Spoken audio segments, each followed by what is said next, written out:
ननद की शादी में गंवार और मॉडर्न बहू का पहनावा। आशा का पूरा परिवार कूलर चलाकर लिविंग हॉल में बैठा था और आज काफी खुश होता है क्योंकि उसकी इकलौती बेटी सपना का रिश्ता लग चुका था और बहुत जल्द उसकी सगाई भी थी।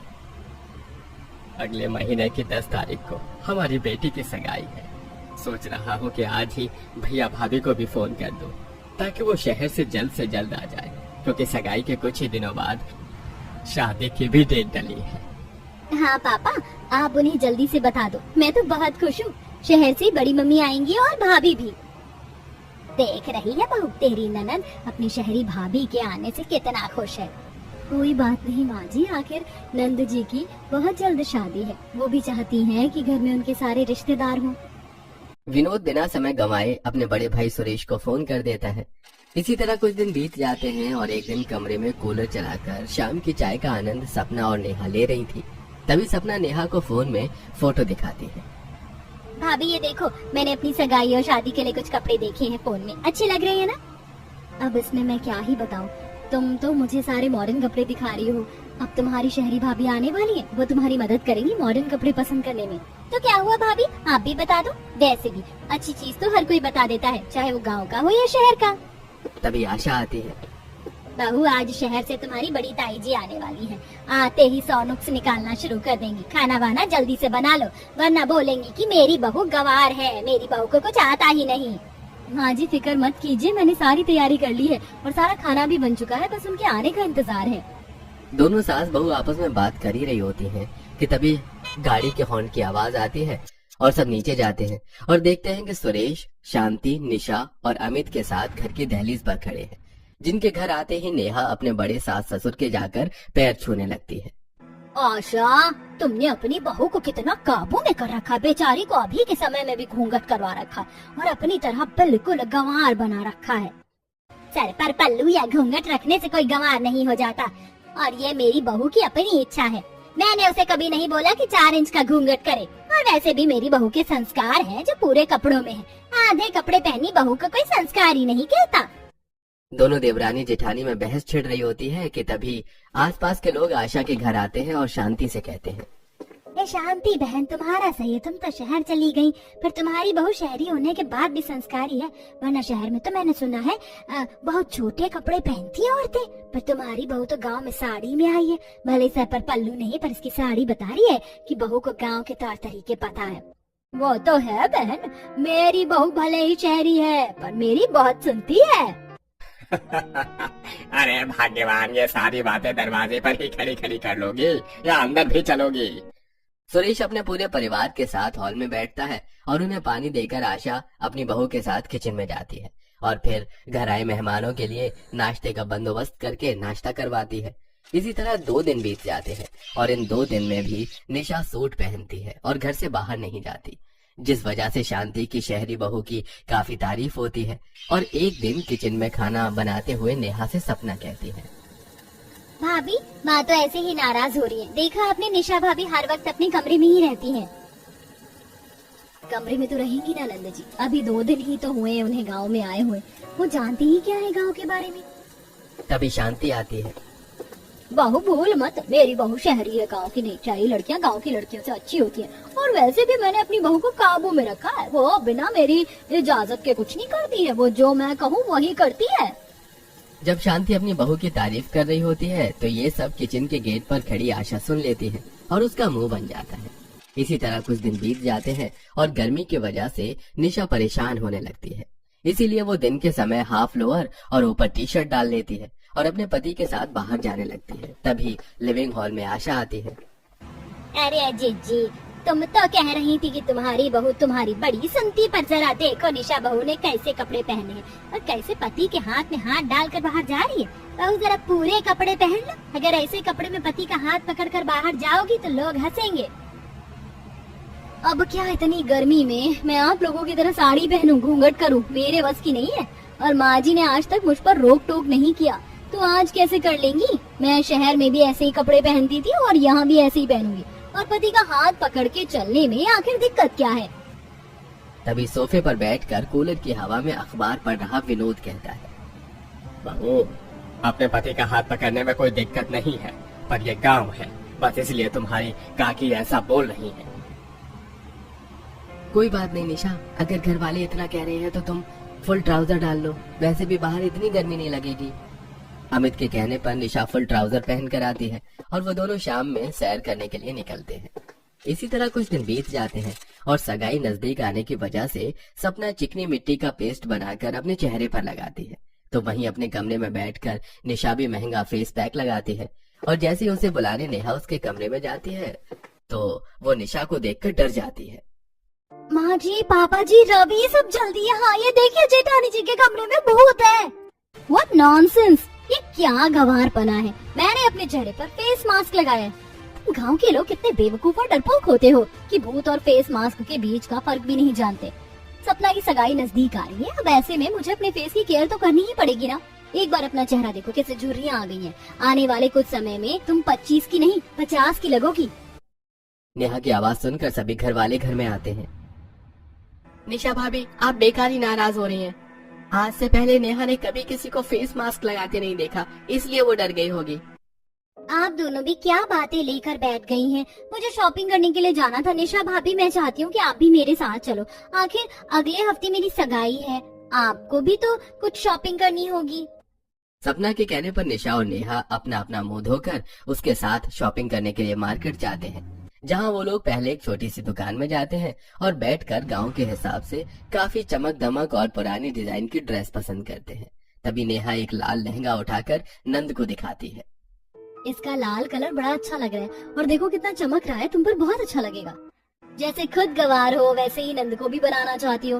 नंद जी की सगाई है और अपनी सगाई में वो इतना ओल्ड डिजाइन चमक वाला लहंगा पहनेगी। सपना की शादी नहीं है, शादी और सगाई में अलग मेकअप और ड्रेस पहना जाता है और इस दुकान पर मुझे एक भी ड्रेस अच्छी नहीं लग रही। सपना, तो मेरे साथ दूसरी दुकान में चलो, मैं तुम्हारी एंगेजमेंट की शॉपिंग कराती हूँ। हाँ, दुनिया भर की समझ तो दीदी नहीं है। चलो, अब जो वो बोलेंगी वही करना पड़ेगा। नेहा के मुंह बनाने पर निशा सपना और नेहा के साथ बड़ी दुकान में जाती है, जहां वो उसके लिए ट्रेंडी स्टाइल लहंगे देखती है। ये अच्छा लग रहा है ना, ज्यादा हैवी ना ज्यादा हल्का, एंगेजमेंट के लिए परफेक्ट है। चलो जल्दी से ट्राई करके आओ, उसके बाद गहने भी लेने हैं। नेहा भाभी, निशा भाभी की पसंद कितनी अच्छी है, ये लहंगा अच्छा लग रहा है ना। अब सपना निशा का पसंद का लहंगा पहनकर बाहर आती है। भाभी, मुझे तो ये लहंगा बहुत पसंद आया, मैं तो यही लूंगी। लहंगा तो अच्छा होगा ही, रेट भी तो कितना अच्छा है इसका।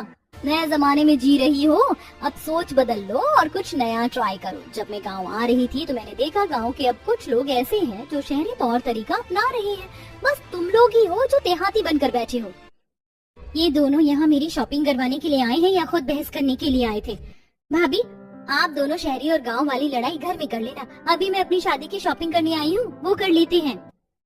सपना उन दोनों की लड़ाई खत्म करवाकर ज्वेलरी शॉप पर जाती है, जहां वो लोग ड्रेस के अकॉर्डिंग बैठकर ज्वेलरी पसंद करते हैं। यहाँ सब कुछ कितना हैवी है, कुछ अच्छा नहीं लग रहा है, दूसरी दुकान पर चलते हैं। तुम्हें कुछ अच्छा भी लगता है? ये हार इस ड्रेस के साथ बहुत अच्छा लग रहा है। सपना, तुम यही लेना। मुझे ना आपकी पसंद का हार लेना है और ना ही भाभी की पसंद का। मैंने अपने लिए ये ज्वेलरी सेट पसंद कर लिया है, मैं यही नेकलेस लूंगी। सपना दोनों में से किसी की भी पसंद का नेकलेस नहीं लेती और अपनी पसंद से लाइट वेट ज्वेलरी शॉपिंग करके घर आती है। बहुत जल्द सगाई का दिन आ जाता है और सगाई एक अच्छे से हॉल में होती है। उस दिन जहां घर की सारी बहुएं साड़ी में होती हैं, तो वहीं निशा ने एक बहुत ही प्यारा सा गाउन पहना होता है, जिसे देख सब आपस में बातें बताने लगते हैं। और ये जब शांति की बहू घर में आई थी तो कैसे साड़ी पहन कर आई थी, पर अपनी नंद की सगाई में इसके कपड़े तो देखो। ये इसको देखकर तो लग ही नहीं रहा कि ये शादीशुदा। न हाथों में चूड़ी है, न पैरों में पायल, और बाल भी देखो कैसे बनाए हैं, सर पर पल्लू भी नहीं रखा है। साड़ी के बदले पता नहीं है कैसा कपड़ा डाला इसने। और ये इससे अच्छी तो आशा की बहू है। गांव की बहू चाहे कुछ भी हो जाए, अपने संस्कार नहीं भूलती। मजाल सर से पल्लू सरक जाए। दीदी, देख रही हो घर आए सभी मेहमान तुम्हारी बहू के कपड़े ही देख रहे हैं। आशा की बात सुनकर शांति मुंह बनाकर वहां से चली जाती है। अब वहीं मेहमान निशा के पास जाकर उसे ज्ञान देने लगते हैं। बहू, तुम अपने घर की नहीं बल्कि पूरे गांव की बहू हो। लड़के वाले तुम्हारे ऐसे कपड़े देखकर क्या सोच रहे होंगे? जाओ जाकर इस पर चुन्नी ले लो। देख रहे हो अमित, इसीलिए मुझे गाँव आना पसंद नहीं। ये लोग अभी पिछड़ी सोच लेकर ही जी रहे हैं। भला गाउन पर चुन्नी कौन लेता है, इन्हें समझाओ। अरे हम नहीं जानते थे कि शांति की बहू इतनी बदतमीज है। सही कहते हैं लोग, शहरी लड़कियां बड़ी बेशर्म और बदतमीज होती हैं।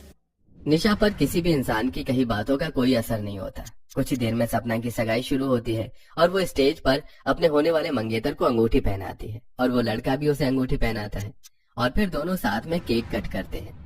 इसी तरह सगाई का दिन बीत जाता है और जब मेहमान सब चले जाते हैं तो आशा हॉल में ही शांति को सुनाते हुए कहती है, देख लिया मेरी गांव की गंवार बहू की आज सभी गांव वालों ने कितनी तारीफ करी। अरे तारीफ करने वाले भी तो गांव के गंवार ही थे। अरे आप दोनों फिर से शुरू हो गई। अपनी लड़ाइयों को यहीं खत्म करो। शादी का घर है, बहुत जल्द हमारी सपना शादी करके अपने ससुराल चली जाएगी। सुरेश उन दोनों के बीच की लड़ाई को वहीं खत्म कर देता है। इसी तरह कुछ दिन बीत जाते हैं और नेहा सुबह जल्दी उठकर अकेली घर का काम करती है, सभी के लिए खाना बनाती है और अपनी सास के साथ बाजार से सामान लाती है।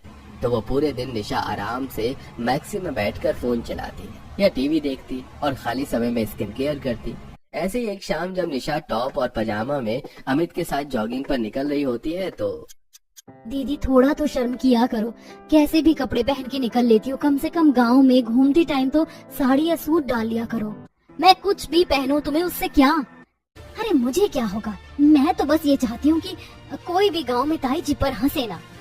आप दोनों फिर शुरू हो गए। वैसे भाभी आप सुबह भी भैया के साथ बाहर जाती हो, शाम को भी जाती हो, घर में भी एक्सरसाइज वगैरह करती हो और खाने में भी इतना परहेज करती हो, आखिर क्यों? क्योंकि मुझे तुम्हारी तरह मोटा नहीं होना। देखो तुम्हारी शादी होने वाली है, मैं तो कहती हूँ कि तुम भी अपने शरीर पर थोड़ा ध्यान दो। धीरे धीरे मोटी हो रही हो, एक काम करो तुम भी हमारे साथ जॉगिंग करने चलो। निशा के एक बार कहने पर सपना अपने भैया भाभी के साथ चली जाती है। सपना का झुकाव निशा की तरफ देखकर नेहा को काफी बुरा लगता है। इसी तरह कुछ दिन बीतते हैं और अब सपना ज्यादा समय निशा के साथ बिताती है। ऐसे ही एक दिन घर का हर सदस्य शादी के लिए पैसे जोड़ रहा होता है। घर में घर सजाने के लिए फूल, बर्तन, लाइट आदि मंगवाई जा रही होती है। वहीं सोफे पर बैठकर मर्दों द्वारा पैसों का हिसाब किया जाता है और जब निशा देखती है कि अमित अलमारी से पैसे निकाल रहा है शादी में देने के लिए तो वो उसे रोकती है। माँ जी आप अपने बेटे को समझाओ, उनकी सगी बहन नहीं है जो इतना पैसा लुटा रहे हैं। शहर में उधार दिया जाता है, मुफ्त में पैसे नहीं बांटे जाते हैं। पर बहू सपना भी मेरी बेटी जैसी है। यहाँ सिर्फ घर के लोग अपने नहीं होते बल्कि आसपास के लोग भी अपने होते हैं। निशा ये गांव के लोग हैं इसलिए तुम इनसिक्योर होती हो, पर एक बार तुम उनके साथ रहोगी तो तुम्हें भी अच्छा लगेगा। इतना बोल अमित पैसे लेकर बाहर चला जाता है और निशा का मुंह बन जाता है। अगले दिन सपना शांति के कमरे में जाकर उससे कहती है, जो बेड पर लेटकर फोन चला रही थी, ताई जी मैं भैया माँ शॉपिंग करने के लिए जा रहे हैं। शादी का दिन नजदीक आ रहे हैं ना, तो सोचा कि हल्दी और मेहंदी के साथ बाकी की चीज की भी शॉपिंग कर ली जाए। तेरी भाभी आज कहीं नहीं जाएगी, उसकी तबीयत ठीक नहीं है। तभी निशा आती है। आपसे किसने कहा माँ जी मेरी तबीयत ठीक नहीं है? मेरी तबीयत बिल्कुल ठीक है और मैं सिर्फ अपनी सुनती हूँ न कि किसी और की। चलो सपना। जोड़ को तो तोड़ मिल ही जाता है दीदी, आपसे तो अच्छी मेरी बहू है, भले ही गांव की है। निशा अपनी सास को गलत साबित कर उनके साथ आशा को भी लेकर शॉपिंग करने के लिए चली जाती है। जहां वो अपने लिए प्लाजो, क्रॉप टॉप और शर्ट लेती है तो वहीं नेहा अपनी सास के साथ साड़ी लेती है। अरे हल्दी में क्या महंगे कपड़े पहनना, हल्दी के लिए पीली साड़ी ली जाती है और ये साड़ी अच्छी लग रही तो यही ले ले। आप लोग क्यों बेचारी को उसकी शादी में जोकर बनाना चाहते हो? ठीक है कि जो हल्दी की रस्म करो वो साड़ी में हो जाए, पर उसके बाद सपना तुम हल्दी के लिए दूसरी ड्रेस पहनना। तुम्हारे फोटोशूट भी तो होना है, शादी को एंजॉय किया जाता है ना कि बोर बनाया जाता है। सपना मैं तुम्हारी हल्दी और मेहंदी के लिए कपड़े लूंगी और जैसा मैं कहूंगी वैसा ही करना, फिर देखना तुम्हें अपनी शादी में कितना मजा आएगा। निशा सपना को हल्दी और मेहंदी की अलग से ड्रेस दिलवाती है। देखते ही देखते हल्दी का दिन आ जाता है और सबसे पहले निशा तैयार होकर बाहर आती है तो वहीं बेचारी घर के कामों में नेहा लगी रह जाती है और घर में बैठे मेहमानों को चाय देती है। ये लीजिए आंटी जी चाय, खाना भी बन गया है। एक बार दुल्हन को हल्दी लग जाए उसके बाद खाना शुरू हो जाएगा। बहू जरा फूल वाले को फोन करना, अब तक वो आया नहीं है, घर कब सजेगा? अरे नेहा बहू हम भी तेरे घर के मेहमान बन के आए, जरा हमें भी तो चाय नाश्ता पूछ ले। बहन जरा नेहा बहू को देखो, ऐसा लग रहा है बेचारी ने सुबह से पानी तक नहीं पिया, घर के कामों में कितना भाग दौड़ कर रही है। और एक उस शहरी बहू को देखो जो रस्में शुरू होने से पहले चम्मक चल्लो बनकर कैसे फोटो खिंचवा रही है। घर आए लोगों की बात सुनकर भी निशा को कोई फर्क नहीं पड़ता। तो वहीं शांति की नजरें शर्म से झुक जाती हैं, पर निशा को कोई फर्क नहीं पड़ता। कुछ ही देर में हल्दी की रस्म शुरू होती है, जहां साड़ी पहनकर सपना औरतों से हल्दी लगवाती है। अब तो हमारी सपना भी शादी करके अपने ससुराल चली जाएगी, क्यों बहनों? बेचारी को कितनी बुरी तरह से हल्दी लगा दी। आप लोगों ने हल्दी लगा दिया है, हटो। सपना जाओ, मैंने तुम्हारे लिए हल्दी की ड्रेस खरीदी थी, वो पहन कर आओ। और हाँ, वो दूसरी फूलों वाली ज्वेलरी भी पहनना, उसके बाद तुम्हारा फोटो शूट करेंगे। निशा के कहने पर सपना बिल्कुल वैसे ही तैयार हो जाती है और तैयार होकर आती है। सभी लोग ये देखकर आपस में बातें करने लगते हैं और निशा नेहा से कहती है, एक ही नंद है तुम्हारी, थोड़े से शौक पूरे कर लो, बाद में मुझे कोसती रहना। और तुम क्या नौकर हो जो घर के काम करने में लगी हुई हो? और तुम सारी लड़कियां सपना के आगे खड़ी हो जाओ और मैं वीडियो बनाऊंगी, एक एक करके सब साइड हो ना, आखिर में सपना दिखेगी। नंद मेरी और इतरा तो ऐसे रही है कि पूछो मत, पर मैं भी नेहा हूँ। अगर मैंने इसे पीछे ना छोड़ा ना तो मेरा भी नाम नेहा नहीं। इतना बोलकर निशा सभी लड़कियों को सपना के आगे खड़ी कर देती है और धीरे धीरे कैमरे को ले जाकर सपना के पास जाती है और एक एक करके लाइन वाली लड़कियां भी साइड हटती रहती हैं और आखिर में सपना का चेहरा दिखता है। सपना को अपना हल्दी का फंक्शन काफी पसंद आता है और रात में सोने से पहले सपना अपने पूरे परिवार के साथ डाइनिंग टेबल पर खाना खाते हुए बातें करती है। निशा भाभी अपने गांव आकर मेरी शादी में 4 चांद लगा दिए। मैंने भी कभी नहीं सोचा था कि गांव में आकर मैं इतना एंजॉय करूंगी, मुझे भी अच्छा लगा। मैं तो बहुत खुश हूँ कि मेरी बेटी की शादी उसके हिसाब से हो रही है और वो इतनी खुश है। अब बस कल मेहंदी है और उसके बाद शादी। मेरी नंद सब कुछ मुझसे पूछ कर करती थी और जब से ये शहरी जेठानी आई है, सपना इसके रंग में रंग गई है। कल मेहंदी है, मैं भी इसे अच्छी बनकर दिखाऊंगी। अगले दिन मेहंदी का दिन होता है। नेहा काम के साथ निशा पर नजर रखती है और निशा जब लहंगा पहनकर तैयार होती है तो वो भी अच्छे से साड़ी पहनकर मेकअप करके तैयार हो जाती है और घूंघट न करके सिर पर पल्लू रख कर रहती है। अरे वाह, आज लग रही हो तुम दुल्हन की भाभी। अब जब खुद में इतने बदलाव ले ही आई हो तो क्यों ना हम दोनों साथ मिलकर हमारी नंद की मेहंदी के फंक्शन को यादगार बनाएं। उस दिन नेहा पूरे दिन निशा के साथ रहती है और वो दोनों मिलकर घर के काम भी करती हैं और मेहंदी की रस्म को एंजॉय करती हैं। उस दिन जहाँ सपना ने निशा की पसंद का इंडो वेस्टर्न ड्रेस पहना था और मेहंदी लगवा रही थी और सब बैठे थे। अरे आज मेहंदी है और हम सब ऐसे उदास होकर बैठे। शादी का घर है ना कि मातम का, आप सब डांस क्यों नहीं करती? बहू, गाँव में औरतें नहीं नाचती। पर माँ जी अब समय बदल गया है, अगर जेठानी जी कह रही हैं तो नाचने में बुराई क्या है? वैसे भी सपना चाहती थी कि उसकी शादी शहरी तौर तरीके से हो। देवरानी जी, समय के साथ इंसान को बदलना चाहिए और अगर सब बच्चे चाहते हैं डांस करना तो बुराई क्या है? वैसे भी मेरी भतीजी की शादी कोई बार बार थोड़े ना होगी। आशा के कहते ही निशा गाने चला देती है और सभी एक दूसरे का हाथ पकड़कर नाचते हैं। साथ ही सपना की मेहंदी वाले हाथों की फोटो भी लेते हैं। देखते ही देखते अगले दिन शादी का दिन आ जाता है। उस दिन काफी सारा काम होता है और जब नेहा अकेली घर के कामों से परेशान हो रही होती है तो निशा भी उसका हाथ बटाती है।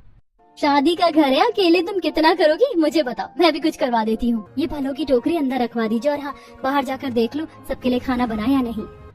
नेहा फलों से भरी टोकरी उठाकर रसोई में रखकर बाहर जाकर हलवाई वाले को देखती है। इस तरह दोनों देवरानी जिठानी मिलकर काम करती हैं और घर आए मेहमान ये देख शांति और आशा से कहते हैं, भले ही एक बहू गांव की और दूसरी बहू शहरी, पर देखो नंद की शादी में दोनों एक हो गई। शांति, माफ करना पर तुम्हारी बहू इतनी भी बुरी नहीं है जितने बुरे वो कपड़े पहनती है। जो मेहमान शांति की शहरी बहू को भला बुरा कह रहे थे अब वही तारीफ करते हैं। तो वहीं शादी वाले दिन निशा अपने हाथों से नेहा को तैयार करती है और सपना भी दुल्हन के जोड़े में तैयार होकर काफी सुंदर लग रही थी। तभी नेहा आती है। नेहा भाभी, आप तो लग ही नहीं रहे कि आप गांव के हो। आप दोनों ही इस ड्रेस में काफी अच्छे लग रहे हो। मुझे तो समझ ही नहीं आ रहा, आपने साड़ी पहनी है लहंगा है? तो ये साड़ी ही पर जेठानी जी ने इतने अच्छे से पहनाया है और अलग से एक और चुन्नी अटैच कर दी है कि लग रहा है जैसे मैंने लहंगा ही पहना हो। कुछ ही देर में घर में बारात आ जाती है और सपना अपनी दोनों भाभीयों के साथ मंडप तक जाती है। देखते ही देखते सपना की शादी हो जाती है। शादी के बाद सपना अपने ससुराल जाती है और 2 दिन बाद निशा के भी जाने का समय आ जाता है। इसलिए वो सामान पैक कर रही थी, तभी उसके कमरे में नेहा आती है। तुम्हें नहीं पता, पर यहाँ आकर तुमने ना सिर्फ घर वालों और गांव वालों की सोच बदली है बल्कि मुझे भी बदल दिया। माफ करना अगर मेरी किसी भी बात का बुरा लगा हो। तुम माफी क्यों मांगती हो? यहाँ आकर मेरी भी सोच बदली है। शहर में सब अपने परिवार से मतलब रखते थे, पर यहाँ आकर पता चला कि अपने कौन होते हैं। आज से पहले मुझे शादी में इतना मजा कभी नहीं आया। अब तो मैं माँ जी से कहूंगी कि जब भी हमें मौका मिले तो वो हमें गाँव लेकर आए, और इस बार आऊंगी तो तुम्हारी तरह भी बनने की कोशिश करूंगी।